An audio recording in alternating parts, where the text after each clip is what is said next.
नमस्कार. आज आपल्याबरोबर आहेत महाराष्ट्राचे मुख्यमंत्री, शिवसेनेचे पक्षप्रमुख माननीय उद्धव ठाकरे साहेब. आज संपूर्ण देश, महाराष्ट्र, संपूर्ण विश्व एका भयंकर संकटातून झुंज देत मार्ग काढण्याचा प्रयत्न करतो.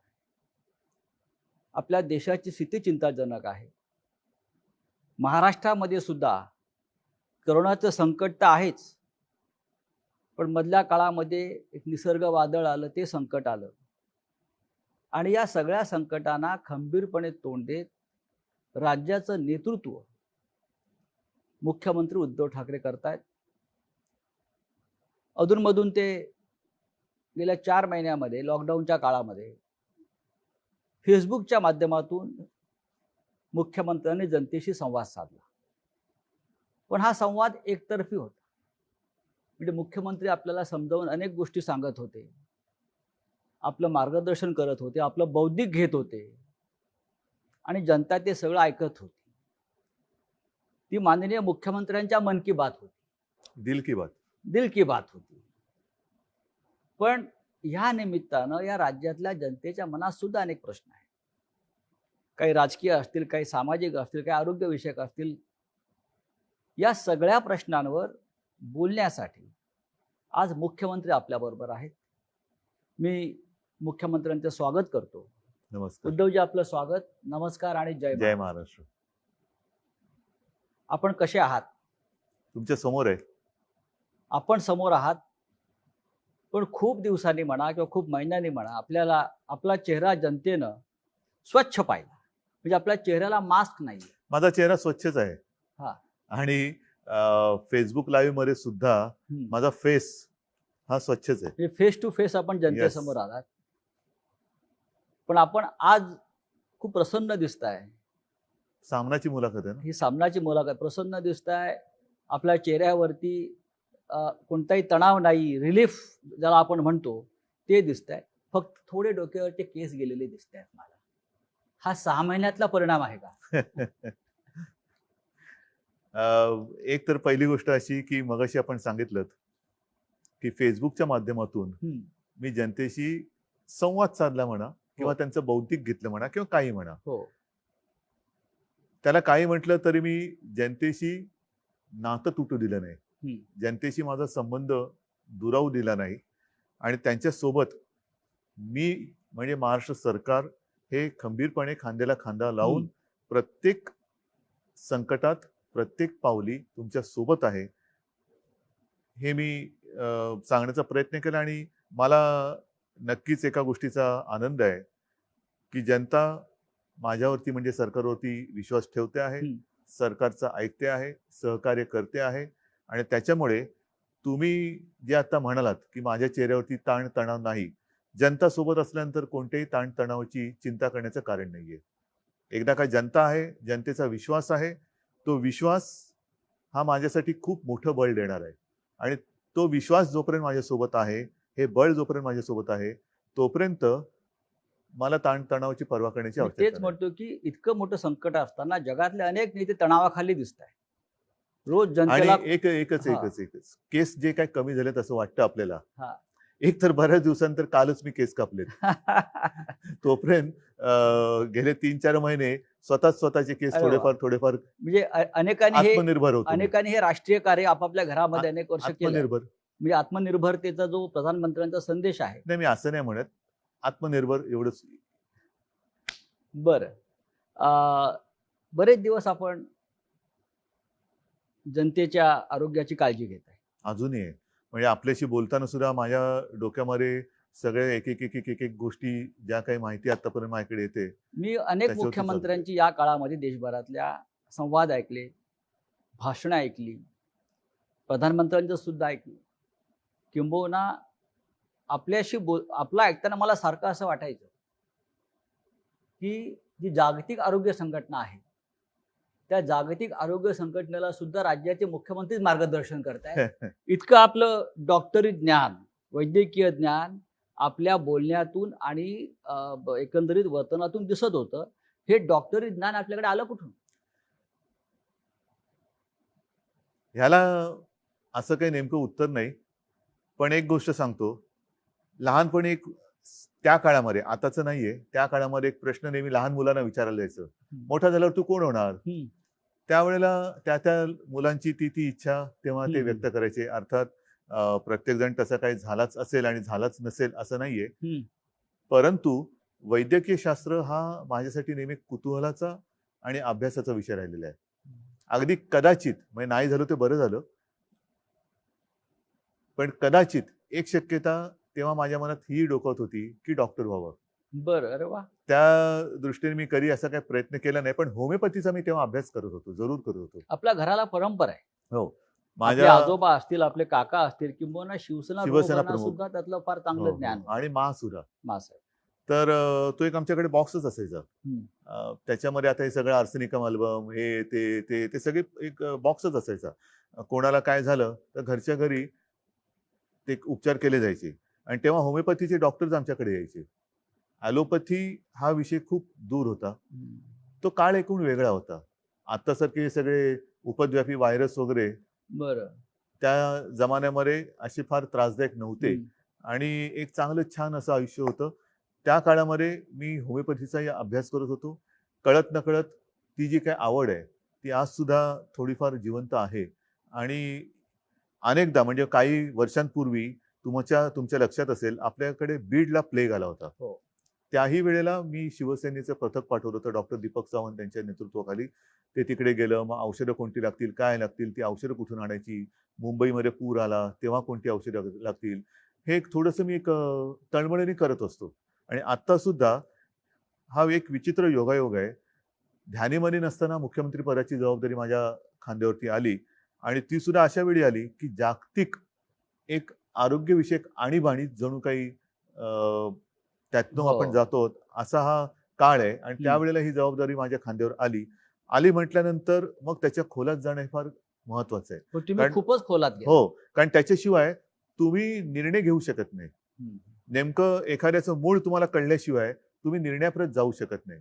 आज ह्या विषयावरती तज्ज्ञ असा कोणीच नाहीये. जो तो अनुभवातून शहाणपण जे येतं, तो अनुभव आपल्याला शिकवतोय आणि त्यातून आपण शहाणे व्हायचं की नाही हा ज्याचा त्याचा प्रश्न आहे, पण शहाणं होण्याचा आपण तरी प्रयत्न करतो. तुम्ही, म्हणजे असं मला वाटतंय की तुम्ही जनतेला मार्गदर्शन करता करता या सगळ्या विषयावर, राज्याचे जी आपली प्रजा आहे, आपण त्याचे पालक आहात. कोरोना बरोबर जगायला तुम्ही शिकलेला आहात. सगळ्यांना शिकायला पाहिजे. कारण त्या फेसबुकच्या माध्यमातून, आणि असं काही नाही की अजून मी ते थांबवलेलं आहे. बरं. येत्या काही दिवसात मी परत करेन.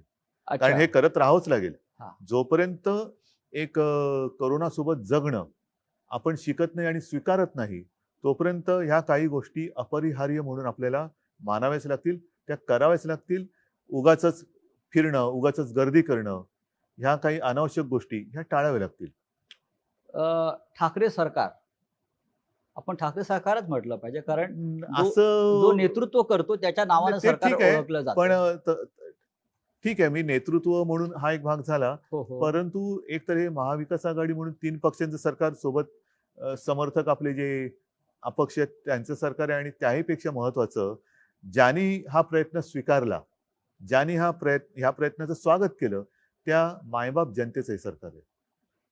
त्या सरकारला 6 महिने झाले. 6 महिने गेले फुकट. 6 महिने होऊन गेले. खरं म्हणजे एखाद्या सरकारला किंवा एखाद्या मुख्यमंत्री पदाला 1 महिना झाला तरी उत्सव साजरा करतात.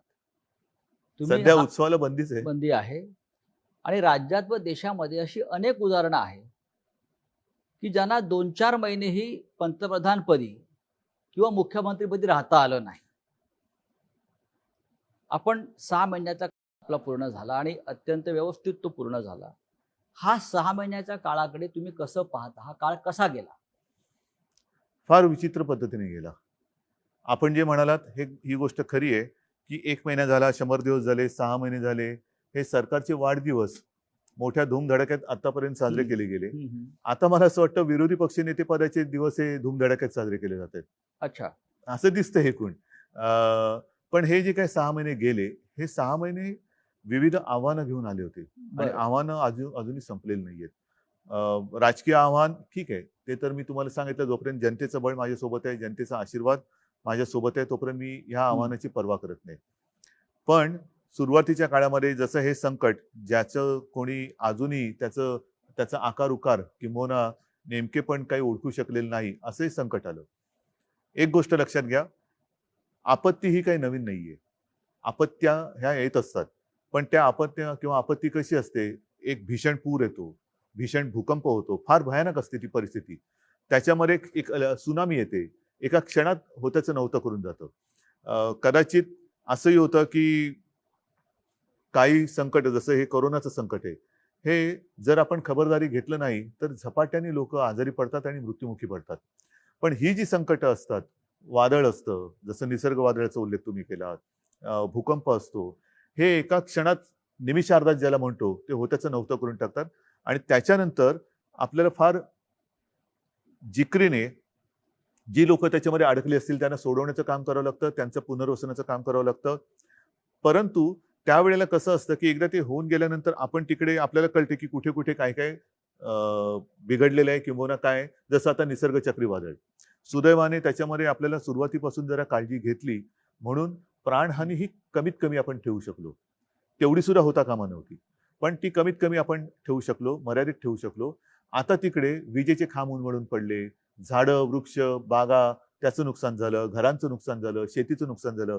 ह्याची नुकसान भरपाई आता आपण करत चाललेलो आहोत. नुकसान नाही पण भरपाईमध्ये एकच सेकंद, हे जे संकट आहे करोना, हे अजूनही संपत नाहीये. म्हणजे मी फेसबुक लाईव्ह मध्ये एकदा म्हटलं होतं, सरणार कधी रण.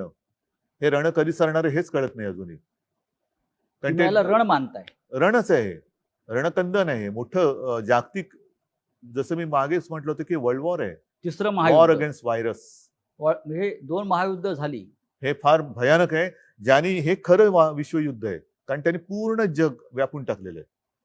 आज सुद्धा अनेक देशांमध्ये ज्यांनी लॉकडाऊन उठवला घाई गर्दीने किंवा सगळं काही संपलं असं समजून लॉकडाऊन उठवला, ते परत लॉकडाऊन करतायत. काही ठिकाणी तर त्यांनी ऑस्ट्रेलियामध्ये वगैरे तुम्ही ऐकलं की एका विभागामध्ये त्यांनी सैन्याला पाचारण केलं. महाराष्ट्रामध्ये अशी वेळ आली होती का की तुम्हाला वाटलं की सैन्याला पाचारण करावं? महाराष्ट्रात सैन्य बोलवण्याची कधीच वेळ आलेली नव्हती. मध्ये ज्या काही बातम्या आल्या होत्या त्यावेळेला मी असं म्हटलं होतं, जी आपण मुंबईमध्ये फील्ड हॉस्पिटल्स केलेत, फील्ड हॉस्पिटल. कारण संकट म्हणजे ही साथ म्हटल्यानंतर साथ असते, एका झपाट्यामध्ये ती किती जणांना कवेत घेईल हे आपण सांगू शकत नाही. त्यावेळेला तुम्ही बघाल मुंबईमध्ये बेड्सची कमतरता होती, ॲम्ब्युलन्सेस नव्हत्या, औषधोपचार नव्हते, व्हेंटिलेटर्स, ऑक्सिजन जे कॉन्सन्ट्रेटर म्हणतो ते. ह्या सगळ्याची कमी का होती? कारण आपल्याकडे जी काही आतापर्यंतची हॉस्पिटल्स आहेत तेवढीच हॉस्पिटल्स होती. आणि हे जेव्हा माझ्या लक्षात आलं, किंबहुना ज्या वेळेला मला विधानसभेचं कामकाज चालू होतं तेव्हा अधिवेशन, तेव्हा पहिल्यांदा आपल्याकडे मार्चमध्ये महाराष्ट्रात पहिले रुग्ण सापडले. ती तीव्रता हळूहळू वाढत आपल्याला अधिवेशन सुद्धा 1 आठवडा कमी करावं लागलं. आणि तेव्हा जेव्हा पहिल्यांदा ब्रीफिंग झालं की ही अशी अशी परिस्थिती आहे, तेव्हाच मी सांगितलं होतं की आपल्याला युद्ध पातळीवरती फील्ड हॉस्पिटल्स उभी करावी लागतील. आणि त्यावेळेला जर गरज लागली तर मिलिटरीच्या तंत्रज्ञानाचा उपयोग करून घ्या. कसे ते पटकन तिकडे करतात.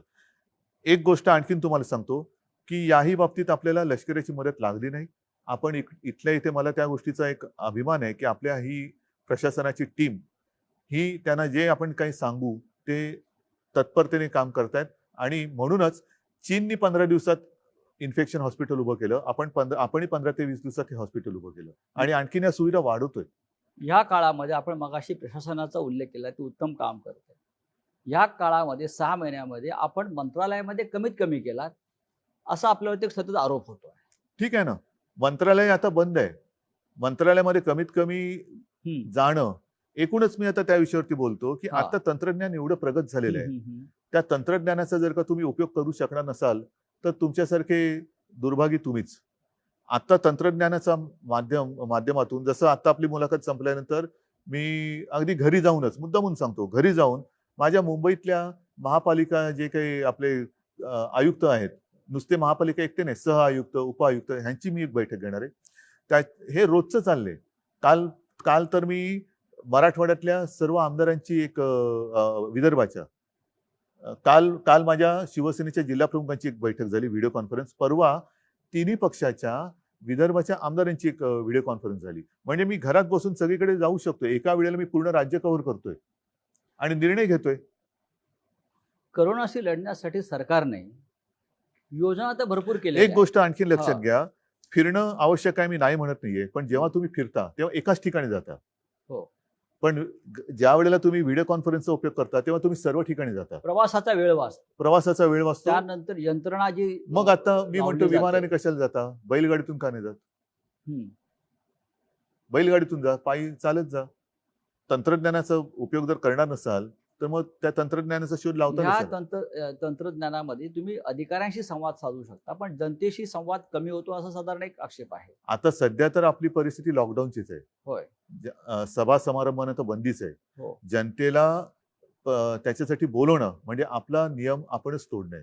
बरोबर आहे. आपला नियम. आणि परत हम्म. आपण आता जसं आपण सुरक्षित अंतरावरती बसलेलो आहेत, मी मुख्यमंत्री आहे, माझ्या आजूबाजूला कोण येणार नाही, पण माझ्या समोर माझी जनता बसली, तिचं काय? ती जर का दाटीवाटीने बसली तर मी संवाद साधला, पण त्याच्यानंतर माझे जनता जे आहेत ते आजारी पडले तर त्या संवादाचा उपयोग पण काय? तुम्ही नियमाचं पालन करताय. नियमाचं पालन जर मी नाही केलं तर जनता का करेल? नियमाचं पालन जर मी नाही केलं मग ते सांगतील ना, लोका सांगे ब्रह्मज्ञान स्वतः कोरडे पाषाण. हे जे करोनाचे युद्ध आपण म्हणताय हे विश्वयुद्ध आहे. प्रधानमंत्री जे आपले मोदी जे आहेत त्यांनी सुरुवातीला सांगितलं होतं की हे महाभारताचं युद्ध आहे. महाभारताचं युद्ध हे 14 दिवस चाललं आणि करोनाचं युद्ध आपण 21 दिवसात संपवू. नाही, पण कठीण हे होतं. युद्ध 21 दिवसात संपलं नाही, किंबहुना ते वाढत चालले. जोपर्यंत आपण करोनासोबत नीट जगणं स्वीकारत नाही, आता स्वीकारतात लोक. त्याच्यामध्ये महत्वाचा मुद्दा जसं तोंडावर मास्क, आता आपण अंतर ठेवून बसलो, नाही तर मी लोक परत याच्यावरती टीका करतील की नियमाचं पालन करताय हो. तुम्ही म्हणताय, पण आता तुमच्या तोंडावरती मास्क नाही. आपल्या आजूबाजूला कोणी नाहीये, हे मुद्दा म्हणून मी उल्लेख करतोय.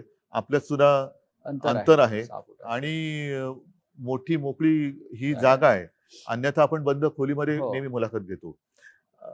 तर म्हणून मी सांगतो की जोपर्यंत तुम्ही सार्वजनिक ठिकाणी गर्दी करत नाहीत, तोंडावरती मास्क लावून फिरताय, त्याच्यानंतर तोंडाला हात लावत नाही, हात सतत धुताय, हे जे आहे हे एकमेकाला हे करोनासोबत जगणं. बरं. म्हणजे जर माझ्या बाजूला कोणी असेल आणि तो अनादराने माझी पण चूक होणार, पण तेव्हा तुम्ही मला सांगायला पाहिजे की जरा प्लीज असं करू नका. हम्म. हे जे आहे ना, हे मी म्हणतो करोनासोबत जगणं.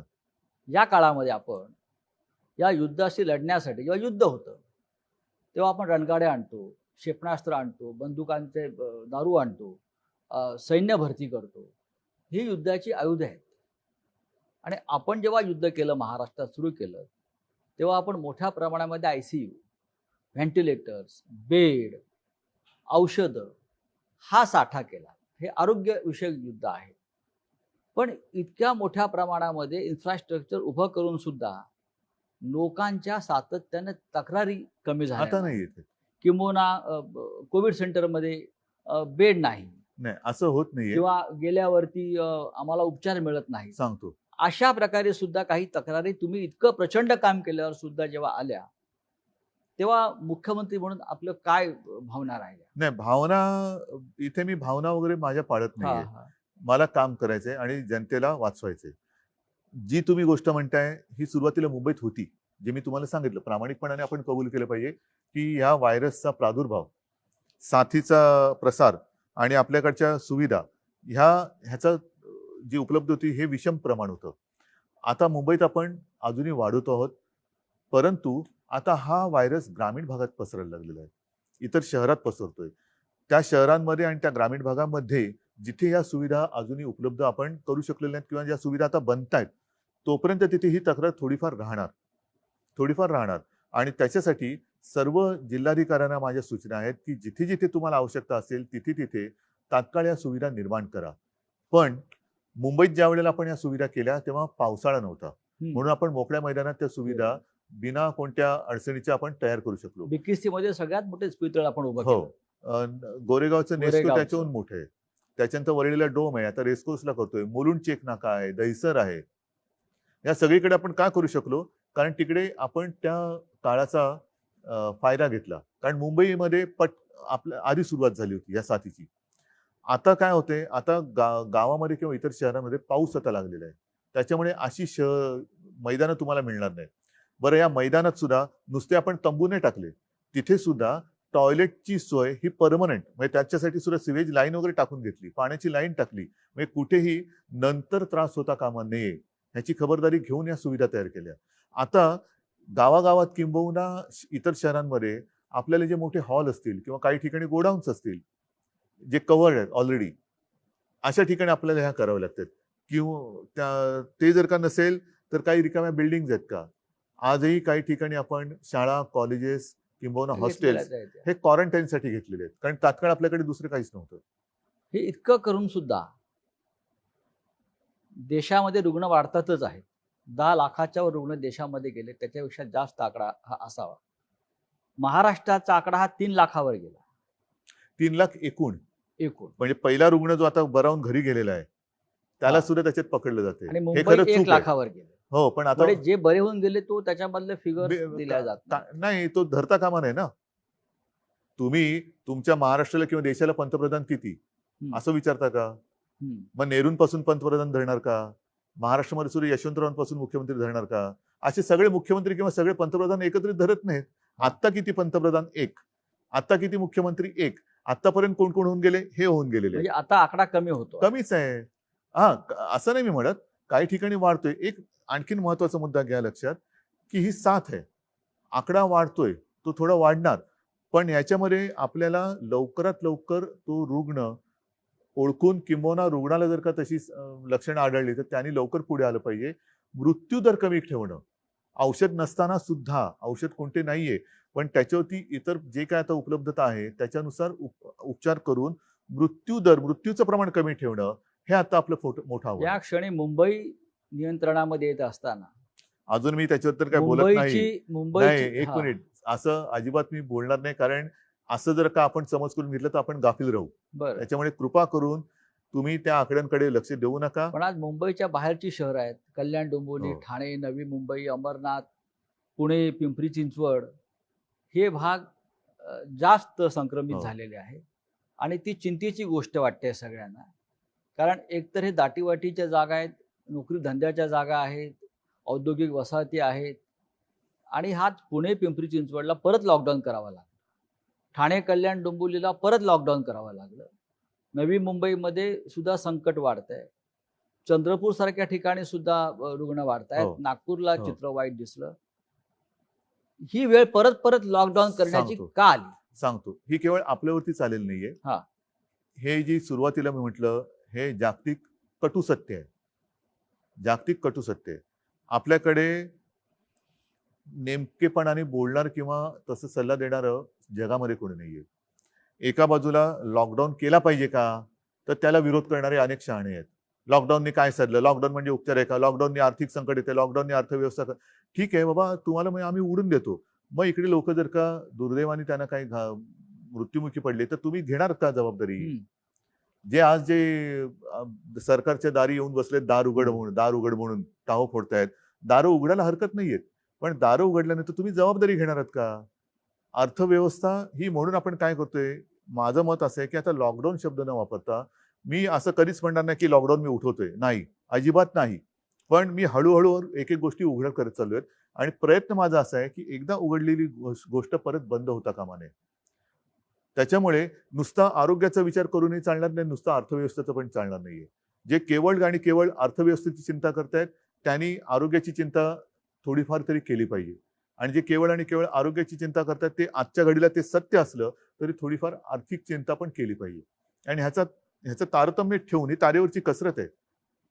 करोना बरोबर जगायला शिकायचं म्हणजे तारेवरची कसरत करायला शिकलं पाहिजे. आणि दुसरा महत्वाचा मुद्दा, मुंबईच्या आसपासच्या परिसरात जो काही थोडा प्रादुर्भाव वाढतोय, या व्हायरसचा एक वागणुकीचा तुम्ही जर का हे बघितला आलेख, तर हा व्हायरस गुणाकार करत जातो, आणि जिथे पहिली सुरुवात होते तिथे सुरुवातीला तो पीकवरती जातो, शिखरावर जातो, आणि मग तो फ्लॅट होऊन मग कमी येतो. जिथे उशिरा होतं तिकडे तो उशिरावर पीकवर जातो. ह्या परिसरामध्ये जिथे उशिरा सुरू झालेला आहे तिथे तो पीकवरती उशिरा चाललेला आहे. त्याच्यामुळे हा परिसर आणि ही शहरं ही कालांतराने बाहेर पडतील. तुम्हाला करोनावर डॉक्टरेट मिळाली पाहिजे, रिसर्च. तेवढा अभ्यास नाही केला तर मी मुख्यमंत्री म्हणून काय देशातल्या मुख्यमंत्र्यांमध्ये करोनावरती इतका खोलवर अभ्यास करणारा आपण एकमेव मला मुख्यमंत्री मी दिसतो. नुसता मी फिरत नाही, घरी बसतो म्हणून अभ्यास होतो. पण अभ्यास न करता फिरणं आणि न फिरता अभ्यास करणं, तुम्हाला काय पाहिजे तुम्ही ठरवा. विरोधी पक्षनेते फार फिरायला लागले मी नाही बोलत काही. आणि आपले विरोधी पक्षनेते देवेंद्र फडणवीस हे काल दिल्लीत होते 2 दिवसापूर्वी तिथली करोनाची परिस्थिती बघत होती आणि परिस्थिती. त्यांचं असं म्हणणं आहे पण दिल्लीत तिथल्या जाऊन. परिस्थितीबद्दल काय बोलले नाहीत ते. अच्छा, नाही म्हणजे मी काय तिथे जाऊन दिल्लीत जाऊन विरोधी पक्षनेते महाराष्ट्राच्या भयावह परिस्थितीविषयी बोललेले आहेत. ह्याचं कारण का की त्यांनी त्यांचा जो फंड आहे तो महाराष्ट्राचा फंड दिल्लीत दिला म्हणून सगळ्या गोष्टी ती दिल्लीत जाऊन करतात. हे तुमचं म्हणणं जरी मी खरं मानलं किंवा राज्य खरं मानत असेल त्याच्यावरती खूप टीका सुद्धा झाली, पण राज्यातल्या परिस्थितीचे भयावह परिस्थितीचे अपडेट्स त्यांनी प्रधानमंत्र्यांना भेटून देणं कितपत योग्य आहे? खरं म्हणजे ही चर्चा मुख्यमंत्र्यांनी करायला हवी. मी अशा कोण काय म्हणते याच्याकडे लक्ष देत नाही. मी पुन्हा पुन्हा सांगतोय, मी माझ्या कामाशी प्रामाणिक आहे.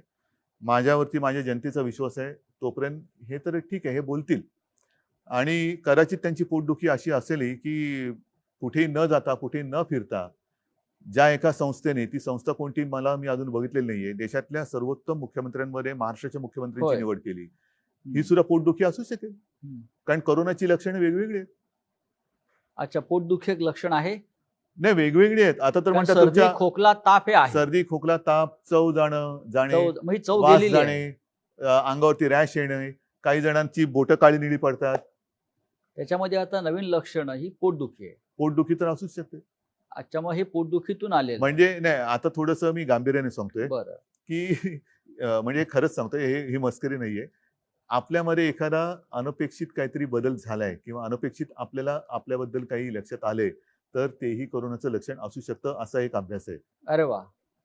त्याच्यामुळे असं जर का कोणाला काही लक्षण विचित्र, कारण वास जाणं, चव जाणं, आपण सगळीकडे होर्डिंग्स लावलेत की शिंकताना खोकताना तोंडावरती रुमाल ठेवा, इकडे इकडे थुंकू नका. प्रत्यक्षात सर्दी खोकल्याची साथ तशी मोठ्या प्रमाणात नाही आली. ताप येणं आहे, काही जणांची चव जाते, वास जातो, किंबहुना बोटं हिरवी निळी किंवा काळी निळी पडतात. तर असं वेगळं काहीतरी म्हणजे लक्षात सरकार आलं. राज्यामध्ये सत्ता परिवर्तन झाल्यापासून अनेकांचं आयुष्य बेचव झालेलं आहे. असू शकतं, त्याचा परिणाम असेल असं आपलं असू शकेल. मानलं पाहिजे. पण विरोधी पक्षाच्या नेत्यांनी, विरोधी पक्ष ही संसदीय लोकशाहीतली एक महत्वाची संस्था आहे फार जबाबदार संस्था आहे. आणि या महाराष्ट्रामध्ये मी असं म्हणेन की लोकशाहीच्या सुदैवानं विरोधी पक्ष फार मजबूत स्थितीमध्ये असताना त्या विरोधी पक्ष नेत्याने राज्याच्या प्रश्नावर मुख्यमंत्र्यांशी चर्चा केली पाहिजे असे संकेत आहेत. ते संकेत पाळले जात नाहीत असं आपल्याला वाटत नाही का? मी 1-1.5 महिन्यापूर्वी साधारणतः सर्व पक्षांच्या नेत्यांची एक बैठक घेतली होती. बरं. येत्या काही दिवसात ती मी परत घेणार आहे. परंतु त्यावेळेला मी त्यांना मोकळेपणाने सांगितलं होतं की आपणही मोकळेपणाने आपली जी काही निरीक्षणं असतील, काही सुधारणा असेल, राजकारण तर ते आपल्या 5वीलाच पुजलेले आहे. सर्वदा राजकारण एके राजकारण, पण हा जनतेच्या जीवाशी खेळ होतोय. जर एखादी गोष्ट आपण म्हणता, मी मान्य करेन की कुठेही अजूनही कोविड सेंटरमध्ये थोडीशी दुरावस्था असेल, असू शकेल. मी असं नाही म्हणणार की असं नाहीच आहे, पण असेल तर ती मी सुधारवली पाहिजे. कारण शेवटी ती सुविधा मी जनतेसाठी केलेली आहे आणि त्याच्यात जर का कुठे काही उणीव असेल तर ती दूर केली गेलीच पाहिजे. आता सुद्धा आपल्याकडे काही काही औषधं गेल्या काही महिन्यामध्ये एक त्याच्यावरती शोध लागतोय आणि ती वापरली जात आहेत. आणि मी मुद्दामून सांगतो, WHO असेल किंवा आणखीन काही असेल, आपल्याला दूरचित्रवाणी किंवा वृत्तपत्रातनं कळतं की ब्रेक थ्रू, त्याच्यामध्ये एक ते स्टिरॉइडचं नाव आलं, डेक्सोना, ज्याला आपल्याकडे डेक्सोना म्हणून म्हणतो. मी टास्क फोर्सला विचारलं, ते म्हणाले साहेब हे औषध आपण स्टिरॉइड आपण गेले 2 महिने ऑलरेडी वापरतो. बरं. आता ते सुद्धा कधी द्यायचं, किती द्यायचं, हे प्रमाण हे डॉक्टरांनी ठरवायचं असतं. आणि म्हणून प्रत्येक रुग्णाला हे औषध मिळालंच पाहिजे हा आग्रह आपण नाही धरता कामा, ते डॉक्टरवरती सोपवलं पाहिजे. म्हणजे सध्याच्या काळामध्ये महाराष्ट्र असेल, देश असेल किंवा विश्व असेल, जो उल्लेख केला जातो की पांढऱ्या कपड्यातले देवदूत डॉक्टर्स किंवा नर्सेस, वॉर्ड बॉयज हे खऱ्या अर्थाने या देशात आणि विश्वामध्ये काम करत आहेत आणि ते सुद्धा त्यांचं सुद्धा मोठ्या प्रमाणामध्ये बलिदान. देवावरती आणि देवदूतावरती विश्वास नसेल तर दोघेही काम नाही करू शकणार. होय. कर्नाटकच्या जे बाजूला राज्य आहे तिकडल्या मंत्र्यांनी सांगितलं आहे, तिकडे जी काय परिस्थिती गंभीर झालेली आहे करोनाची, की आता आम्ही सगळं देवावर सोडून मोकळं होतोय. हे कितपत योग्य आहे? हे मी तुम्हाला म्हटलं ना, आता हा सुद्धा माझ्या फेसबुक लाईव्ह मधला मुद्दा होता. हो, सगळी प्रार्थना स्थळ बंद आहेत, बंद आहेत. मंदिरं बंद आहेत, सगळे बंद आहेत. मग देव आहे कुठे? देव कुठे गेला? तर तो देव आपल्यात आहे. हो. आपण एकमेकाला सावरणं, आपल्या डॉक्टरांच्या रूपातनं तो आपल्याला मदत करतोय. त्याच्यानंतर जसं मी म्हटलं की एक जनजागृती, एकमेकाला सावरणं, हा सुद्धा फार त्याचंच एक हे आहे. असं पूर्वी आम्ही शाळेमध्ये असताना पिक्चर बघायचो. त्याच्यामध्ये देवा दिखायचं, त्या हातात अशी किरणं निघतात आणि तो चमत्कार होतो. कोणतरी मृत्युमुखी पडलेला पुन्हा जिवंत होतो, आजारी पडलेला पुन्हा बरा होतो. तर ते शेवटी देवाचा आशीर्वाद म्हणजे ते औषधाच्या रूपाने त्याला मिळणं, वेळेवरती रुग्णसेवा मिळणं, या सगळ्या गोष्टी ही तीच गोष्ट आहे. मला असं रुग्णसेवा. वाटतं शरद पवार काल ह्या विषयावरच बोललेले आहेत का? काय? शरद पवार असं बोलले आहेत की अयोध्येतलं जे राम मंदिर उभं राहत आहे त्याच्यापेक्षा करोनाची चिंता जास्त आहे. मंदिराच्या माध्यमातून करोना बरा होणार नाही. करोनासाठी आपल्याला अशा प्रकारे आपण म्हणताय बरोबर डॉक्टर आहे ना. डॉक्टर्स पाहिजेत. आज डॉक्टरांची आणखीन एक गोष्ट काय आहे की आपण ज्या सुविधा निर्माण करतो आहोत, हो त्या सुविधा काही रुग्ण बऱ्या नाही करणार आहेत. हा त्या सुविधांच्या बरोबरीने डॉक्टर्स पाहिजेत. आपण मी आधीच म्हटलं होतं ना की जम्बो फॅसिलिटी, जम्बो म्हणजे मी काय बेडचं दुकान नाही काढलेलं, फर्निचरचं दुकान नाही काढलं, प्रदर्शन नाही भरवलं. त्याच्यावरती जेव्हा रुग्ण येईल तेव्हा त्या रुग्णाच्या आणि बेडच्या बाजूला डॉक्टर आणि ती सिस्टर पाहिजे आणि हातात औषधं पाहिजेत.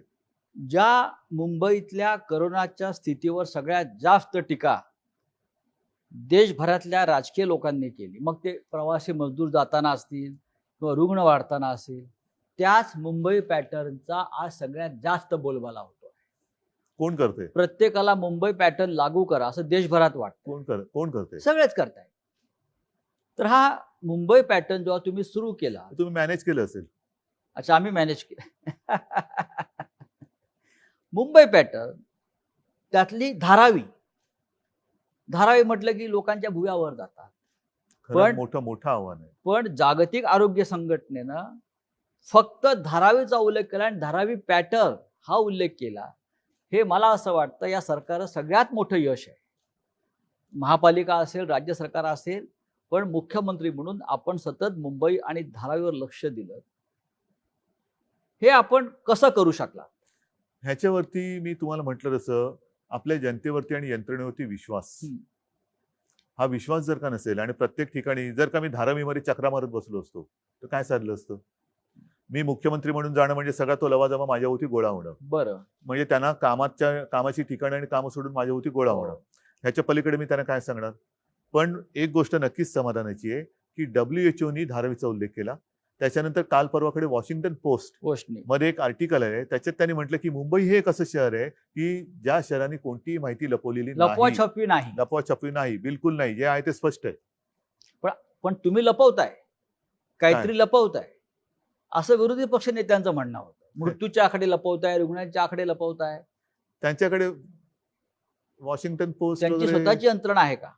असू शकेल की ज्या माध्यमातून त्यांना हे आकडे मिळत आहेत किंवा राज्यातल्या कारभाराविषयी माहिती मिळते. असू शकेल. पण ह्या ज्या काही गोष्टी आहेत, WHO आणि वॉशिंग्टन पोस्ट, हे ह्या वृत्तपत्रात आणि त्या हेल्थ ऑर्गनायझेशननी देणं हे एक फार मोठं गौरवाची गोष्ट आहे. त्याच्यामुळे मी या गोष्टींकडे बाकीच्या मी त्याच्याकडे लक्ष देत नाही. धारावीत आपल्याला यश मिळत आहे. मी अजूनही बोलत नाही, कारण अजूनही संकट पूर्ण टळलं पाहिजे. आणि जर का मी कोणाचं आता मोठं कौतुक केलं तर गाफीलपणा मला नकोय, गलथानपणा नकोय. मुंबई सुद्धा हळूहळू स्थिरस्थावर होत आहे. पण मुंबईच्या रस्त्यावरती वडापाव कधी मिळणार? त्याच्यासाठी सुद्धा आपली ही हळूवार वाटचाल त्याच दिशेने चालू आहे. हो, जोपर्यंत मुंबईच्या रस्त्यावरती लोकांना वडापाव मिळत नाही तोपर्यंत मुंबई सुरळीत झाली असं कोणी या देशामध्ये मानणार नाही. वडापाव आहे, बऱ्याच गोष्टी आहेत. बरं, दुसरा एक विषय महत्वाचा येतो आहे की या संपूर्ण 4 महिन्याच्या काळामध्ये आपण मंदिरांनाही लॉकडाऊन केलंय, देवही बंदिवान आहेत. देव आपलेच आहेत. मंदिराची टाळी कधी उघडणार? देव म्हणतात मी तुमच्यात आहे, बरं. आणि त्याच्यामुळे तुम्ही मंदिरात येऊ नका, तुम्ही हे पहिले सांभाळा. जसं गाडगेबाबांचा एक उल्लेख, हो. माझ्या आजोबांनी मला ती सांगितलेली गोष्ट, मला हो, वाटतं त्यांच्या हो. चरित्रात पण लिहिलेलं आहे. होय. गाडगेबाबा पंढरीला जायचे, पंढरपूरला. यात्रा असायची, वारी, जसं ती या वेळेला वारी होऊ शकली नाही, आणि गाडगेबाबा जायचे ते दर्शनाला मंदिरात जायच्या आधी किंवा ऐवजी चंद्रभागेचा काठ हा सकाळ झाली का खराट घेऊन साफ करायला जायची. आणि त्यांना कोणी विचारलं, काय बाबा दर्शन घेतलं का? तर म्हणले, अरे हे बघ, हा माझा विठोबा आहे. अच्छा. हे गोरगरीब माता भगिनी मायबाप सगळे आलेले आहेत. इकडे ही सगळी अस्वच्छता माजली तर रोगराई येईल, मग त्याचं काय होणार? त्याच्यामुळे ते त्याची सेवा कर सांगायची. आपण त्या गाडगे महाराजांची आणि परंपरा आणि ते स्वतः हे खरं घेऊन काढायची. आता आम्ही त्यांच्या नावाने अभियान करतो, पण स्वतः काय करतो?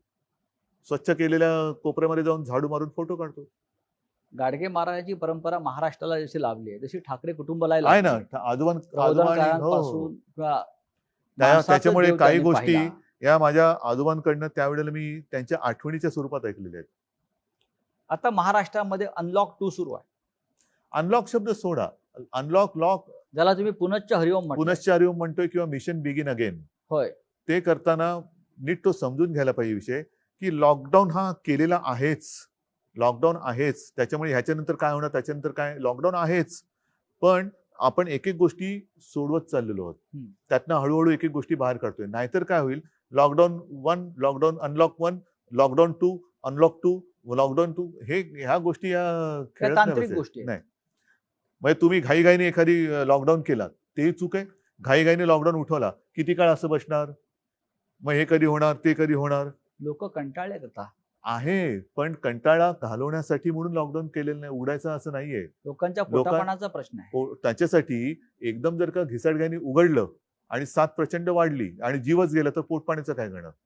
काही ठिकाणी कारखान्यांमध्ये सुद्धा जर काही साथ घुसली तर काय होणार? आणि म्हणून मग एक गोष्ट स्वीकारायला पाहिजे, की मग करोनाचं काय होईल ते होईल, किती माणसं मृत्युमुखी पडतील ते पडतील, पण आम्हाला लॉकडाऊन नको. आहे का तयारी? अमेरिकेत जसं केलंय. हा, तयारी आहे का? माझी नाही तयारी. न्यूयॉर्कला आहे. असेल, माझी नाही तयारी. मी म्हणजे ट्रम्प नाहीये.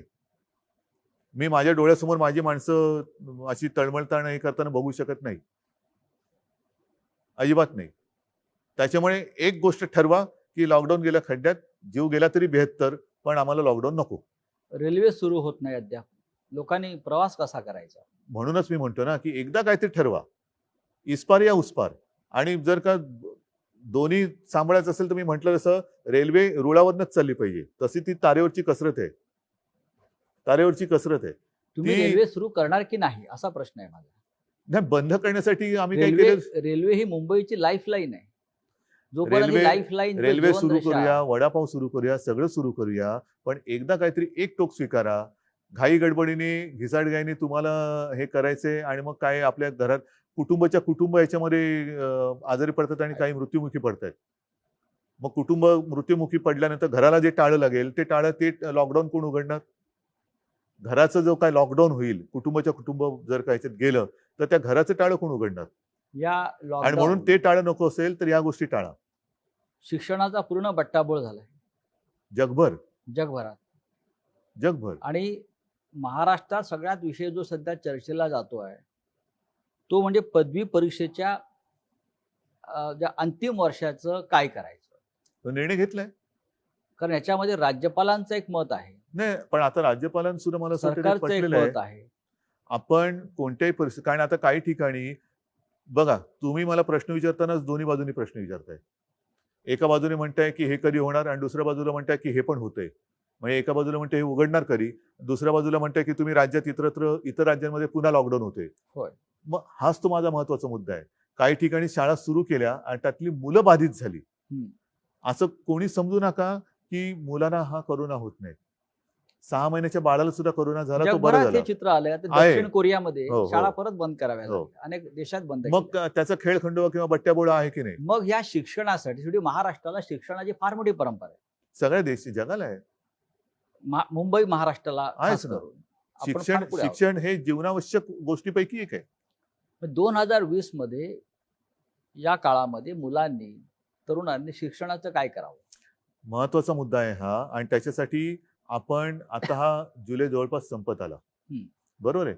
जूनमध्ये शाळा सुरू होतात. मी माझी संकल्पना मांडली ती हीच आहे की शाळा कधी सुरू होणार. आता तो शाळा हा जो कन्सेप्ट आहे तो थोडासा बाजूला ठेवा. शिक्षण कधी सुरू होणार. ह्याच्यासाठी आपण हा एक विचार केला की जिथे जिथे शक्य असेल ग्रामीण भागात तिथे शाळा सुरू कराव्यात का, आणि जिथे जिथे शक्य आहे, सुविधा आहे, तिकडे ऑनलाईन शिक्षण सुरू करावं का. ऑनलाईन शिक्षणाचं पायलट आपल्याकडे सुरू झालेलं आहे. बरं. त्याच्यासाठी आपण केंद्राशी बोलून आता त्याच्यात सुद्धा कसं आहे की हे एकतर्फीच होणार आहे. जसं माझं फेसबुक लाईव्ह होतं तसंच ते होणार आहे की टीव्ही चॅनलवरनं शिकवता येईल का. त्याच्यानंतर आपण मुंबई महापालिकेच्या शाळेमध्ये टॅब दिले होते, SD कार्ड लोड केले, त्याच्यात ई लर्निंग आहे, टेक्स्टबुक आहेत, पाठ्यपुस्तक आहेत. अशी काही हे करावं का, कारण त्याच्यावरती सगळ्या बाजूनी आपण मतांतरही घेत आहोत. पण जसं आता तुम्ही म्हणताय की लॉकडाऊन करावा, काही म्हणतात करावा, काही म्हणतात करू नये, तसं प्रत्येक बाबतीत आपल्याला 2 मत, 3 मत, 4 मत हा जो काही एक घोळ होतोय मतांतराचा, त्याच्यामुळे आपला प्रॉब्लेम होतोय. कारण सरकार म्हणून आम्ही करणार, शेवटी जर का एखादी गोष्ट मला पटली तर मी टीकेची पर्वा कधीच करत नाही. मुख्यमंत्री नव्हतो तेव्हाही केले नाही आणि आताही करणार नाही. जी गोष्ट मला पटले आणि मला असं वाटतं की याच्यात जनतेचं हित आहे तिकडे मी टीकेची पर्वा करत नाही. राज्यपालांची एक भूमिका आहे. त्यानंतर युनिव्हर्सिटी ग्रँड कमिशन, विद्यापीठ अनुदान जी संस्था आहे त्यांची भूमिका परीक्षा पण आपल्याकडे सुद्धा कुलगुरूंची एक भूमिका आहे. आपल्याकडे परीक्षा होऊ नये यातून मार्ग काढण्यासाठी मार्ग काढलाय आपण. परीक्षा होऊ नये असं कोणाचंच मत नाही. माझंही मत आहे परीक्षा व्हावी. पण हे मी काय म्हटलेलं नीट लक्षात घ्या. आपण अंतिम वर्षाच्या मुलांना जी काही आतापर्यंत सेमिस्टर झालेले त्याचं ऍग्रिगेट करून मार्क देऊन त्यांच्या आयुष्यातला एक अडथळा दूर करावा, त्यांना पास करावं. त्यांच्या शेवटी एक सरासरी हा एक प्रकार असतो म्हणून त्याला सरासरी म्हणतात. सरासरी मार्क देऊन त्यांना रिझल्ट द्यावा. ज्यांना कोणाला वाटतं की मी ह्याच्याहून चांगली कामगिरी बजावू शकतो त्यांना आपल्याला जेव्हा शक्य होईल. आता हे आपण मे महिन्यात बोलत होतो, जून महिना गेला, जुलै गेला, केव्हा शक्य होईल. आता तरी आपल्या समोर तसं काही दिसत नाही, कारण आता ग्रामीण भागात सुद्धा तो पसरतोय कोरोना. जेव्हा शक्य होईल तेव्हा आपण परीक्षा जाहीर करू, परीक्षा घेऊ. ज्यांना असं वाटते की आम्ही परीक्षेला बसू शकतो आणि आम्हाला बसायचंय, परीक्षेला बसा. आणि तेव्हा मात्र तुम्हाला एकच काहीतरी ऍक्सेप्ट करावं लागेल, एक तर ऍग्रिगेट केलेल्या मार्क्सचा एक रिझल्ट घ्या किंवा परीक्षेचा. नोटबंदी हे मोठं संकट होतं. त्यात हजारो लाखो लोक बेरोजगार झाले आणि त्याचे परिणाम देश आजही भोगतोय. विशेषतः याचा सगळ्यात जास्त फटका औद्योगिक राज्य असल्यामुळे महाराष्ट्राला बसला, मुंबईला त्याच्यावरती जास्त कोण बोलत नाहीये. आता पुन्हा करोनाचाच फटका औद्योगिक दृष्ट्या म्हणाल तर आपल्याच राज्याला बसतोय. आपल्या राज्यामध्ये पण एक संकट हे शेवटी संकटात सुद्धा प्रकार आहेत, मानवी आणि अमानवी. मानवी असो किंवा अमानवी असो, ते कोणालाच मानवत नाहीत. त्याच्यामुळे संकट हे संकट असतं. आताचं संकट हे अमानवी आहे आणि हे आपल्या हातात नाहीये. हे संकट, हा व्हायरस जो आला तोच मुळातून बाहेरून आलेला आहे. यातून मार्ग कसा काढणार. हजारो लाखो लोक जे मार्ग बेरोजगार ह्याच्यातून मुंबई महाराष्ट्र, मला असं वाटतं ह्याच्यातून मार्ग काढण्यासाठी पूर्ण जग धडपडतं आहे. आणि आता सुद्धा प्रसारमाध्यमातून ज्या बातम्या आपल्या समोर येत आहेत त्या आशादायक आहेत. याच्यावरती वॅक्सिन जवळ आपण गेलेलो आहोत, पोहोचतो आहोत. काल सुद्धा माझी काही जणांची चर्चा झाली. येत्या काही महिन्यात कारण या वॅक्सिनची ट्रायल सुरू झालेली आहे. आता प्राण्यांवरती होते, एक ठराविक ग्रुपवरती होते, त्याच्यानंतर ती मोठ्या प्रमाणावरती होईल. असं करून आता तर बातमी की ऑगस्टमध्ये आलं तर आनंद आहे. पण साधारणतः या वर्षाच्या अखेरीपर्यंत आपल्या देशामध्ये वॅक्सिन तयार होऊ शकतं असं चित्र आहे. शेतकऱ्यांचे प्रश्न नव्याने उफाळून येतील. सगळ्यांचेच आहेत.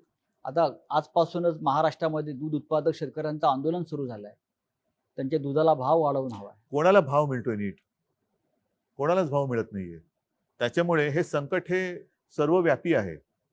त्याच्यामुळे कोणत्या एका वर्गावरती किंवा एका क्षेत्रावरती संकट आहे असं मानणं चूक आहे. आणि शेवटी सगळीच लोक जर का अन्याय होतो म्हणून बाहेर पडली तर मग माझं तेच म्हणणं आहे, मग एक तर तुम्ही एक काहीतरी स्वीकारा की जे काय होईल ते होईल, आणि नाही तर आम्ही सुरक्षित राहून व्यवस्थित शांतपणाने विचार करून ह्या संकटाला परतू. हा एक मार्ग आहे. नाही तर जे काय होईल ते होईल, मारतो उडी आम्ही. कारण खाजगी कंपन्या, खाजगी उद्योग यांनी तर नोकर कपात मोठ्या प्रमाणात सुरू केली. पण शासनामध्ये सुद्धा एसटी मधून 4000 लोक कमी गेले. रेल्वेतून माणसं कमी केली जात आहेत, विमान कंपन्या, ह्या सगळ्या पब्लिक सेक्टरमधून जर अशा प्रकारे नोकर नाही, कपात सुरू राहिली ह्याच्यावरती तर खूप मोठा सामाजिक प्रश्न निर्माण होऊ निर्माण शकतो होईल. होऊ शकतो आणि ह्याच्यासाठी मला असं वाटतं वेगळी केवळ अट्टहासापायी आपली मतं मांडण्यापेक्षा एक जर का सगळेजण एक दिलाने एकत्र आले तर ह्यातनं मार्ग नक्की निघू शकतो. तसा मार्ग काढण्याचा माझा प्रयत्न आहे. परंतु तुम्ही हे करताय म्हणून माझा त्याला विरोध आहे, ही जर भूमिका घेऊन कोण येणार असेल तर त्यातनं मार्ग नाही निघू शकत. ही परिस्थिती सगळ्यांना सारखी आहे. फटका कमी जास्त प्रमाणात सगळ्यांना पडलेला आहे, पडणार आहे. याहीपेक्षा मोठं जे काही संकट आहे हे येत्या काळामध्ये कदाचित येऊ शकतं. पण सगळ्यांनी मिळून एकदिलाने जर संकटाचा सामना करायचा आहे म्हणून आले एकत्र आणि मार्ग काढायचा म्हटला तरच मार्ग निघू शकतो. याच्यामध्ये केंद्र राज्याला काय मदत करू शकेल? केंद्र आणि राज्य, केंद्राने आता मध्ये वेळोवेळी पंतप्रधान व्हिडिओ कॉन्फरन्सच्या माध्यमातून एक बैठक घेत असतात आणि ज्या काही गोष्टी कोरोनाच्या बाबतीत त्यांच्याकडे आपण मांडतो तशी त्यांची त्या बाबतीत मदत होते. आपल्याला जी 38,000 कोटीची मदत त्यांनी द्यायचं कबूल केलं होतं, ते पैसे राज्याला मिळाले का? येत आहेत हळूहळू. हळूहळू येत आहेत. म्हणजे लॉकडाऊन जसा हळूहळू उठतोय तसे ते पैसे हळूहळू येत आहेत. सगळ्यांचंच उत्पन्न घटलेलं आहे. दूध उत्पादकांचं घटलेलं आहे, शेतकऱ्याचं घटलेलं आहे, जो काय आपला नोकरदार वर्ग आहे त्याचं घटलेलं आहे, म्हणजेच सरकारचं पण घटलेलं आहे.